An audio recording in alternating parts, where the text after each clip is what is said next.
They were laughing while my baby stopped breathing. Ring lights. Lip gloss. A TikTok draft playing on loop. I moved toward the outlet. Oxygen monitor unplugged. Wires dangling like forgotten promises. "Don't touch that," my sister barked. My fingers froze an inch from the plug. "She needs to post her TikTok," Mom said, waving her hand. "This beeping can wait." My son, barely 4 pounds, lungs fragile as mist, began to twitch. The monitor screamed. They rolled their eyes. "She's being dramatic again," my niece smirked, spinning into another choreographed pose. Then he turned blue, chest rising and falling like a broken machine. Dad didn't flinch. "Maybe it's better this way," he muttered. "Weak ones don't deserve to live anyway." That's when something inside me broke. Not loud, not sharp, just a soft click, like the sound of a woman deciding she's never going back. I reached to reconnect the monitor. My sister grabbed my wrist midair. "Don't ruin her moment." I looked at her, this woman I used to share secrets with, and saw only teeth. I didn't scream, didn't plead. I stepped back, took out my phone, and hit record. Then I whispered, 911. My child can't breathe, and my family just unplugged his life to charge a phone. As the siren screamed through the speaker, my niece twirled again, laughing, because she didn't know what was coming. But I did. My name is Juliet Lane, and if you think you know how this ends, stay tuned. What happens when a mother is forced to choose between her bloodline and her blood? The paramedics arrived in 3 minutes, but in betrayal time, that's a lifetime. I watched them push past ring lights and glitter, watched my mom gasp as if she were the victim. Wait, it's just a misunderstanding." She tried to pull one of them back. They brushed her off. I pointed to the monitor, still unplugged, still lifeless, and then to the corner, where my son's tiny body lay trembling, lips blue. He stopped breathing. "The outlet was used to charge a phone," I said, voice steady. The medic glanced at the charger, then to the half-lit screen showing a paused TikTok draft, then at my dad. And maybe it was the way he didn't look away, didn't flinch, like guilt was a foreign language to him.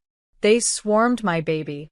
One worked the oxygen, one checked his vitals, and one turned to me and said, "You did the right thing. If you hadn't called, he might not have made it." That's when I heard the video still playing on my phone, not the TikTok. My recording. Every word. Mom's indifference. Dad's cruelty. My sister's grip. The laughter. The truth. My niece walked over, finally catching on. "You didn't actually send that, did you?" I turned my phone so she could see it uploading. To drive, to cloud, to backup. Then I whispered, "Not yet." Police showed up moments later. Mom tried again. "She's exaggerating. That monitor's always beeping. We didn't mean any harm." But the officers weren't listening to her. They were listening to my son's faint, gasping breaths, and the medic's voice saying, "Get Child Protective on the line. This is beyond neglect." My dad finally moved. "You called the cops on your own family?" I looked him dead in the eyes. "You unplugged my son's lungs for a TikTok." Then I handed the officer my phone. "Everything's on here." He took it, nodded, and in that moment I realized the silence I had grown up swallowing was about to choke them. By nightfall, the house felt like a crime scene, because it was. Yellow tape over the nursery door. The same door my mother once painted yellow when I brought my son home from the NICU. Now she stood outside it, pacing, crying not for my baby, but for herself. "They're treating us like criminals," she hissed, as if that wasn't what they were. My niece was still filming, whispering to her followers on live. "My aunt's trying to ruin my life." I didn't respond, because I wasn't focused on TikTok anymore. I was busy printing legal copies of the footage. Flash drives. Backup drives. 3 of them. One already in my lawyer's hands. My son lay in a hospital crib now. Stable.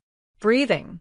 The nurse said he flinched when anyone turned off the lights, because his last memory of home was blue skin and no air. I stood by his side and said, "Not again. Not ever." Then I open my email and press send. One to Child Services, one to the local news, and one to the same talent agency my niece had been begging to notice her. Subject line: behind the filter, the truth about your newest influencer. Attached, the uncut clip. I didn't need to add a caption. The footage spoke for itself. By morning, it had over 4 million views. The comments weren't kind. She stepped over a dying baby for content. This family doesn't need therapy. They need charges. Where's CPS? By noon, reporters were outside their house. My sister called, crying. You ruined her future, I said. She tried to end mine. Click. By the end of the day, the agency released a statement. We do not support or represent individuals involved in child endangerment. Effective immediately, all partnerships are terminated. And suddenly, the ring lights in their home dimmed. But my world, it started to brighten. Because the same voice that told me to stay quiet all my life was now echoing across the internet, demanding justice. The courtroom smelled like dust and disappointment. Mom wore pearls, as if she could accessorize her way out of this. Dad didn't bother dressing up. Just sat there like a statue someone forgot to sculpt fully. My niece? No phone. No lashes. Just wide, empty eyes like she finally understood. Likes won't save you in real life. The judge looked over the documents, silent. Then leaned back. I've reviewed the footage, the hospital records, and the CPS reports, she said. Her gaze swept across my family. I have one question for the defendants. What part of that child's suffering did you find funny? No one answered. Not even my mother. For once, no excuses. No. Misunderstood joke. No, it was just a moment. The silence did what years of shouting never could. It exposed them. My lawyer stood. Your Honor, we're requesting full restraining orders, a no-contact clause, and immediate placement on the child neglect registry. The judge nodded slowly. Granted. Effective immediately. Mom gasped, like she'd been shot in the heart. You can't do this. We're family. I stood. No, we're a bloodline. Family requires humanity. I handed over one last envelope to the court officer. The judge raised an eyebrow. What's this? A second video, I said. Dated months earlier. Footage from a baby cam they didn't know I still had. It showed my dad tossing a blanket over my son's incubator to shut him up. Showed my sister yelling at me for turning the oxygen back on. Showed my mom shrugging, sipping wine. The court gasped. The judge banged the gavel. I'm elevating this case to criminal negligence. An investigation will proceed immediately. And just like that, the people who unplugged my child for a dance video were now facing felony charges. Outside, reporters gathered. My lawyer turned to me. Do you want to give a statement? I looked at the cameras and whispered, tell them I'm not a hero. I'm just a mother who finally pressed play. My house used to echo with their voices. Now, just lullabies and steady breaths. My son slept, chest rising, falling, as machines quietly monitored his tiny heart. Safe. Because I built a home that didn't need apologies to survive. Meanwhile, across town, my sister's face was splashed on every local channel. TikTok influencer turned cautionary tale. Family charged after viral clip reveals dangerous neglect of infant. I didn't need to speak. The world had seen it all. Even brands that once partnered with my niece were pulling away like they'd touched fire. We had no idea she was involved in something this cruel. Their golden girl now trended under the tag. #oxygen for likes. Mom tried texting. Please talk to us. It got out of hand. I didn't reply. Instead, I emailed the property lawyer. Because here's what they didn't know. The house they lived in, it was still under my name. After Dad lost his job years ago, they used my credit to refinance. I'd signed the papers out of guilt, thinking family meant sacrifice. Now I understood better. So I sold it. Every wall they decorated. Every mirror they danced in front of. Gone. I didn't even warn them. Just waited until 2 p.m., when the new owner showed up with movers. Mom screamed on the lawn. My niece sobbed in the driveway. Dad tried threatening the realtor until police escorted him off the property. And me? I watched from my car, 2 blocks away, feeding my son his bottle, holding his fingers, softly whispering, "You'll grow up in a home where love doesn't come second to someone's Wi-Fi signal." Later that night, a news anchor said, "The baby in the now viral video is recovering well, and sources confirm he's in full custody of his mother." My lawyer smiled. "You just became the face of maternal justice." I didn't want fame. I wanted peace. But if the cost of peace was telling the world exactly who they were, then let the whole world hear. It started with one interview, a quiet studio, a soft-spoken journalist, and my sleeping son in my lap. She asked, "Why did you hit record?" I paused. Not for drama. Not for tears. Just long enough to feel the weight of the answer.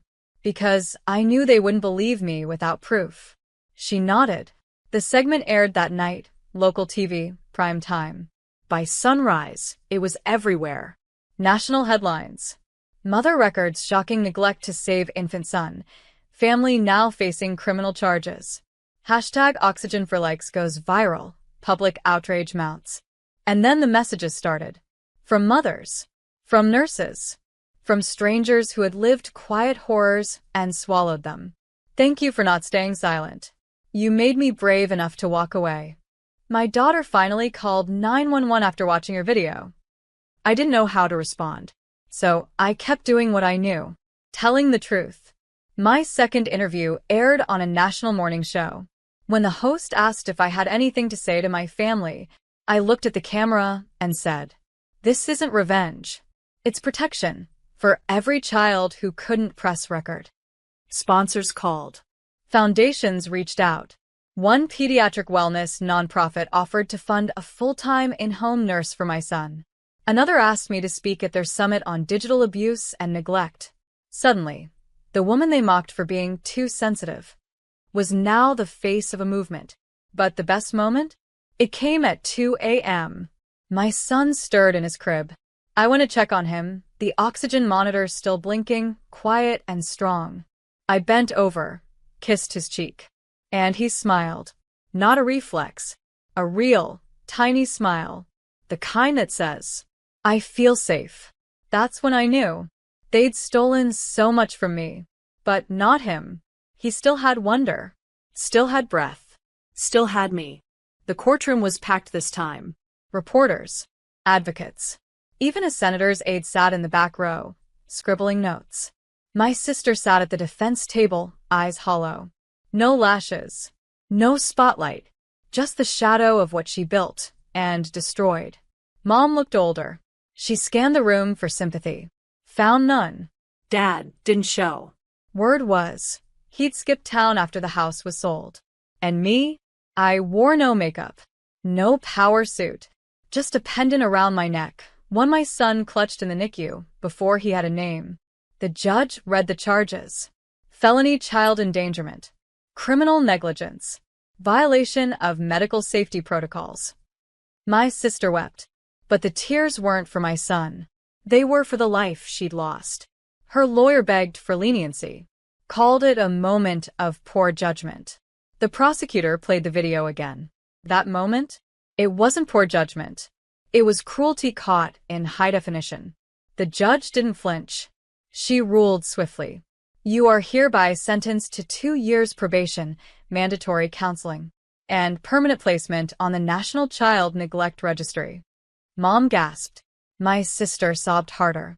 But then, the unexpected. The judge turned to me. Miss Lane, do you have a final statement? I stood, heart thudding, breath slow.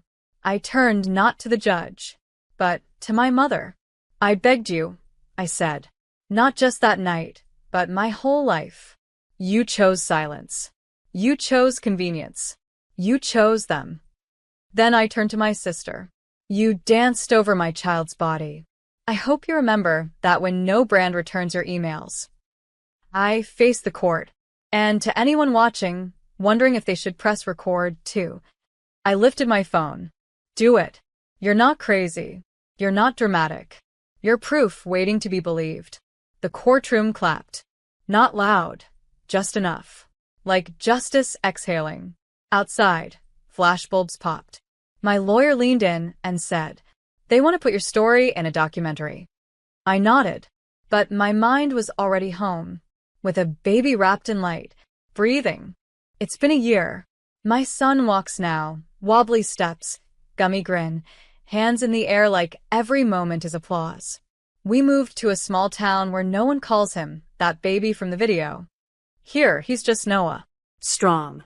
Curious. Unbroken. The oxygen monitor sits in a shadow box on the wall. Wires still frayed where I found them, but framed like armor. A reminder that survival doesn't always roar. Sometimes it wheezes first. Mom sent one last letter. No apology. Just a line scribbled in shaky ink.